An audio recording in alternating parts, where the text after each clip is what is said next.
Merci de nous recevoir chez vous.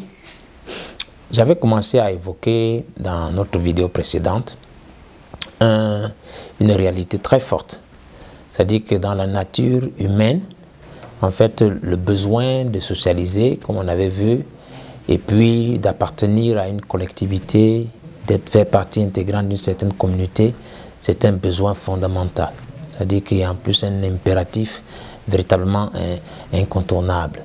Donc nous avons besoin d'être identifiés à un groupe, et la plupart du temps, c'est le groupe auquel vous vous identifiez en fait qui vous impose sa façon, sa vision, et qui dicte en réalité vos actions. Et quelque part, même dans la parole de Dieu, la Bible dit, je crois que je vous inviterai dans Genèse chapitre 11, où Dieu en fait se rend compte en réalité de l'état de l'humanité en ce temps-là. Je crois quand ils avaient fait la tour de Babel, je sais que vous vous souvenez de cela. Et donc Dieu s'est rendu compte qu'en fait les hommes étaient unis, ils avaient une même langue, et en étant ensemble comme ça, dans cette force communautaire, il s'est rendu compte qu'effectivement, quel que soit le projet qu'ils pourraient être capables d'entreprendre, il n'y a rien qui pourrait leur résister. Donc même Dieu lui-même voyait le danger derrière cela. Donc c'est réellement une force, une puissance, quelque chose de véritablement très fort. Donc, et aujourd'hui, en réalité, vous en rendez compte, je crois qu'il y a aussi un adage qui dit communément que l'union fait la force. Donc il y a réellement de la force quand il y a ce regroupement identitaire là, et ça correspond en fait, en réalité, à un signe du temps. Parce que quand vous étudiez en fait la parole de Dieu et que vous allez en profondeur, vous allez vous rendre compte que dans la structuration spirituelle un peu des âges de l'Église, dans les livres de l'Apocalypse, au chapitre 3 en l'occurrence, d'abord du chapitre 1 au chapitre 3, vous verrez que la Bible parle d'un âge de l'Église dans lequel nous sommes aujourd'hui, qui est celui de la fin, qui est l'âge de Laodicée. Et Laodicée correspond, dans sa définition, ça veut dire les droits du peuple, ça veut dire la justice des peuples. Donc en fait, c'est des communautés qui se mettent ensemble et qui font une force. Ce sont elles qui imposent leurs lois, leur justice. Et donc vous voyez qu'aujourd'hui, en réalité, dans ce temps dans lequel nous sommes, cela réellement ça s'applique. Et vous voyez aussi quand il est parlé je crois dans les livres de Matthieu, il est parlé de la parabole du semeur avec des gerbes et tout cela. Vous allez entendre que les vrais doivent être regroupés en gerbes et liés et attachés, qui est le signe et le symbole un peu de ce regroupement communautaire, afin d'être jeté au feu, mais que le blé aussi doit être amassé, pas en forme de gerbe, mais en forme de grain, pour être placé dans le grenier. Donc ça correspond réellement à un signe du temps de la fin. Et pour vous donner encore une illustration, vous voyez, parfois quand la nuit tombe, vous vous rendrez compte que dans la journée, par exemple, les animaux se sont déplacés, ils ont agi, sont allés vaquer à plein d'occupations, mais quand la nuit tombe, le soir, quand ça arrive, les animaux ont ce recul, ce retrait-là, identité, ils doivent se regrouper ensemble, en clan, et cela aussi est valable pour les êtres humains. Après une journée de travail, chacun rentre chez lui. C'est un signe, en fait, du temps, c'est que le soir s'avance. Et donc, ça correspond aussi spirituellement au temps dans lequel nous vivons. C'est le soir dans le monde. Ce système des choses est en train d'arriver à son déclin. Et donc, c'est pour cela que nous voyons ce repli identitaire. Aujourd'hui, donc, la plupart du temps, que ce soit dans tous les domaines, en réalité, en fait, pour avoir une certaine légitimité, vous devez être suffisamment représentatif de la grande masse. Donc, quand vous entendez un discours politique, par exemple, personne ne viendra dire, bon, moi, je ne suis pas content, et les gens vous écoutent, mais vous entendez toujours que, bon, le peuple camerounais n'est pas content de telle chose, le peuple camerounais aspire au changement, et comme on dit parfois, les peuples africains veulent la démocratie et tout ça. Et c'est donc quand vous avez en fait cette repli ou bien cette connexion à une identité de communauté et tout, c'est cela qui vous donne la force et qui vous donne de la légitimité. Dans tous les domaines, en réalité, ça s'applique. Et c'est pour cela, donc vous voyez, c'est un peu en rapport avec cette justice des peuples, ce droit du peuple en réalité. Et donc, je vous donne une illustration aussi pour voir un peu quelle peut être la force de ce de cette identité communautaire, à tel point que même au niveau de la conscience des gens, des personnes, même le simple bon sens parfois ça en va. Vous prenez un exemple simple, si vous entrez dans un quartier quelque part aujourd'hui, vous voyez une jeune fille ou bien une dame, n'importe quoi, qui se balade toute nue. Si vous voyez quelqu'un qui se balade nue dans un quartier, elle est vue peut-être par 20, 30, à peine, bon à la limite une centaine de personnes, mais on va la traiter de folle. En réalité, on dit qu'on a vu une folle passer. Mais qu'est-ce que fait cette justice des peuples là? Ce droit du peuple, c'est que vous allez voir une autre à côté, mais qui est exactement nue aussi comme celle que vous voyez, mais qui se place devant un écran de télé ou derrière une caméra comme ça, et elle est vue non pas par une centaine de personnes, mais vue par des milliards de personnes. Mais en fait, les gens vont dire, mais non, c'est pas une folle là-bas, c'est une star. Et elle est devenue une star, elle est même reçue par les présidents. On finit même par la transformer en influenceuse ou je ne sais pas quoi, avec des millions de personnes qui la suivent. Qu'est-ce qui fait ça? C'est cette justice des peuples-là, où les gens en réalité n'ont d'identité que par rapport à une communauté et où la communauté s'impose aux gens. Et laissez-moi vous faire remarquer encore une petite chose encore, c'est que c'est cette même justice des peuples qui avait condamné Jésus. Quand vous avez entendu les gens commencer à dire crucifie-le, crucifie-le, crucifie-le, c'est les groupes de gens qui se sont mis ensemble et qui ont dit il faut qu'il soit crucifié. Ils ont accepté de tuer en réalité leur sauveur, leur rédempteur, juste au détriment d'un homme qu'on appelait Barabbas. C'est ce que fait la justice des peuples. C'est cette même justice des peuples qui fait en sorte que si vous voyez aujourd'hui là, on pourrait vous dire ok, si vous allez regarder une prostituée par exemple du temps de Paul, cette prostituée du temps de Paul là, si elle revient et qu'elle voit ce qui se passe aujourd'hui, vous voyez le niveau d'habillement, le niveau d'indécence des femmes. Et ces femmes-là, en fait, sont tellement indécentes que je suis sûr que la prostituée du temps de Paul serait couverte de honte. Mais qu'est-ce que fait la justice des peuples? Qu'est-ce que fait les droits des peuples? Ça fait que ces mêmes femmes qui sont plus indécentes que les plus viles prostituées il y a 2000 ans seront considérées aujourd'hui dans les églises comme des saintes. Vous en verrez des anciennes d'église, il y en a qu'on appellera même prophétesses et tout. Et dans les églises, on dira qu'elles sont remplies du Saint-Esprit. Qu'est-ce qui fait ça? C'est cette conscience collective qui dénature complètement et déprave et désoriente toutes choses. Et c'est cette même conscience collective, cette même justice des peuples en réalité. Quand vous regardez tout au long de l'histoire de la Bible, de l'Évangile, vous vous rendrez compte que c'est ce pouvoir collectif qui éliminait parfois les gens qui viennent parler au nom de Dieu pour satisfaire à ce qui correspond à la masse. C'est cela qui nous impose, qui nous introduit dans ce qu'on appelle aujourd'hui la dictature en fait de la mode. Vous ne pouvez rien faire aujourd'hui si ça ne correspond pas à la mode qui est établie, à la tendance qui est établie. Si vous ne faites pas comme tout le monde, vous allez être écarté. Si vous ne vous alignez pas, que ce soit sur le plan politique, si vous n'adhérez pas à la démocratie, par exemple, moi je n'ai rien du tout contre la démocratie, je présente simplement une réalité, vous êtes mis au banc de la société. Si vous ne vous alignez pas contre le pouvoir capitaliste, le libéralisme et tout ceci, vous allez être mis de côté. Si vous ne vous habillez pas comme la grande masse des femmes ou des êtres s'habillent, vous allez être mis de côté.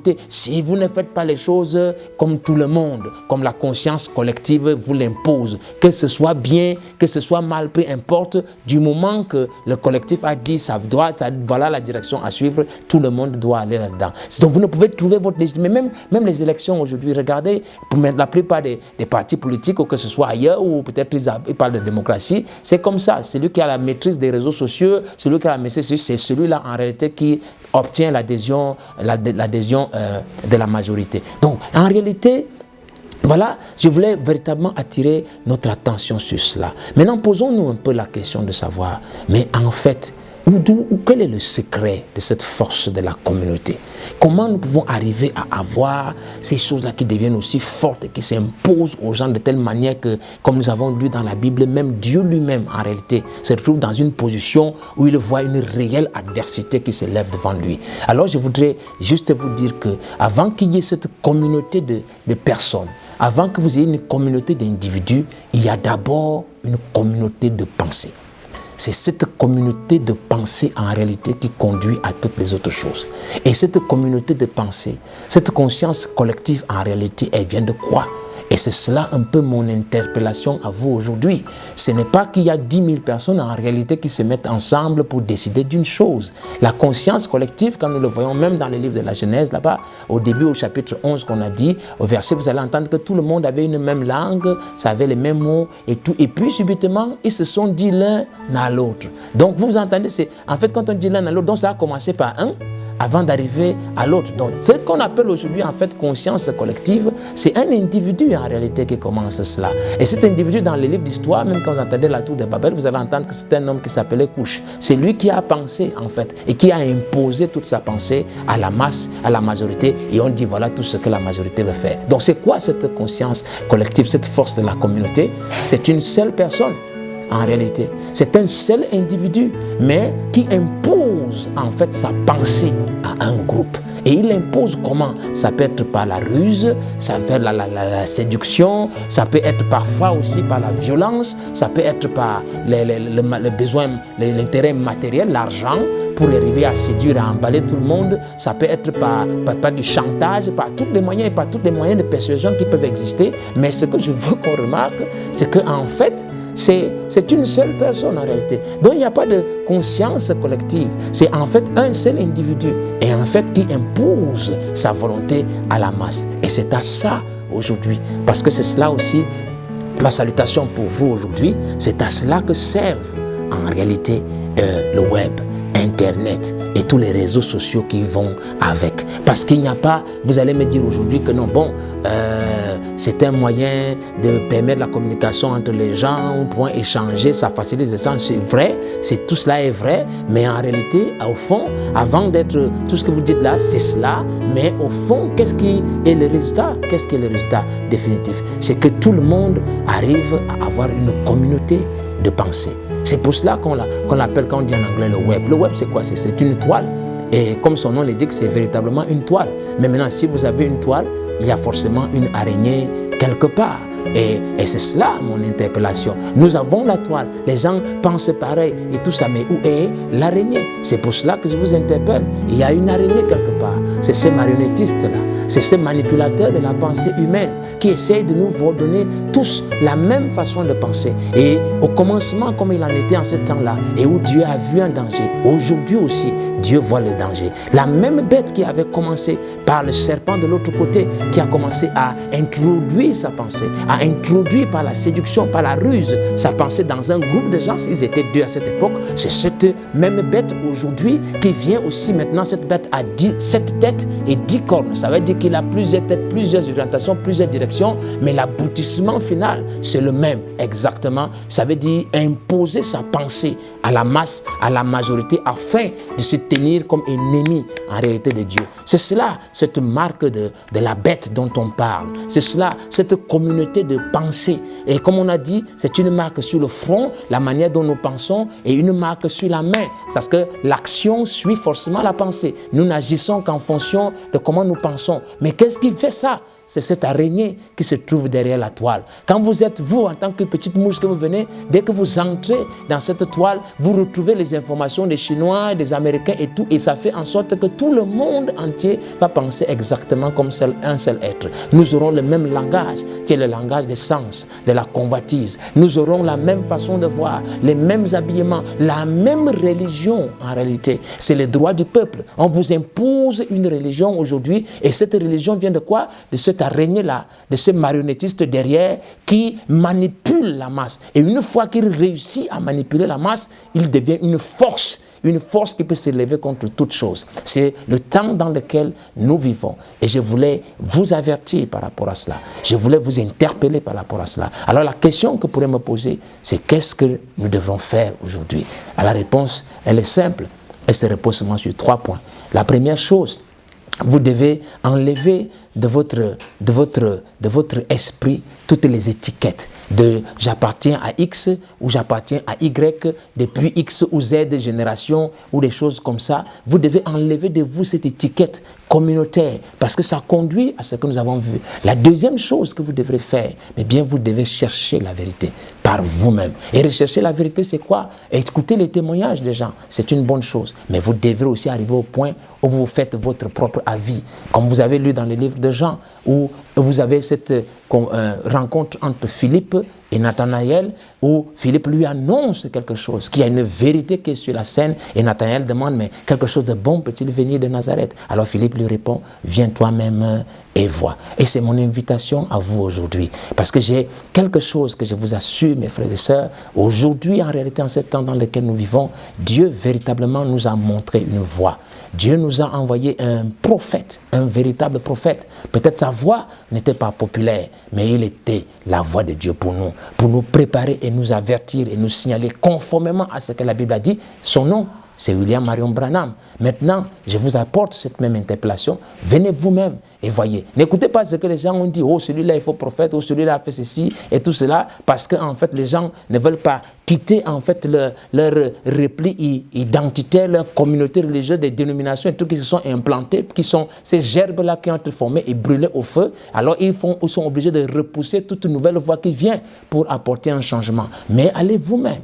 Allez vous-même, faites vous-même votre propre avis. Venez et écoutez-le et ayez votre propre avis à vous-même. Voilà mon invitation. C'est cela, viens et vois. La troisième chose, dans ce que vous voulez faire, ne vous arrêtez pas à dire j'ai écouté la vérité. Ne vous arrêtez pas à dire non, je connais la vérité. Mais allez beaucoup plus loin que ça. Vous devez rendre votre appel et votre élection sûre. Qu'est-ce que vous devez faire? Rendre votre appel et votre élection sûre. Dans la traduction King James, c'est comme cela que c'est dit. Dans la Bible, je crois que c'est dans 2 Pierre chapitre 1 au verset 10. Et comment est-ce que vous rendrez votre appel et votre élection sûre? Allez me chercher quelqu'un. Cherchez-vous un conducteur qui fera que non seulement que vous écouterez la vérité simplement, mais que vous deviendrez vous-même cette vérité manifestée. Voilà le seul moyen que nous avons en réalité. Parce que ce n'est qu'en étant cela que vous êtes considéré comme ce grain qui sera planté, qui sera amassé dans le grenier, qui pour l'enlèvement de l'épouse et pour avoir une sécurité éternelle. Il a dit c'est comme cela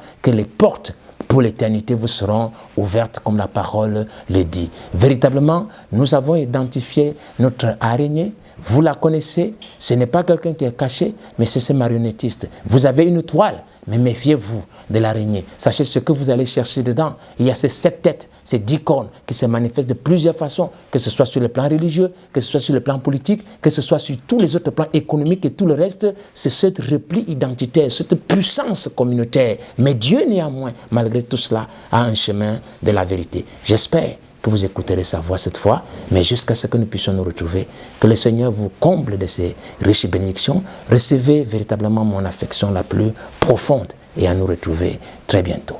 Shalom à vous.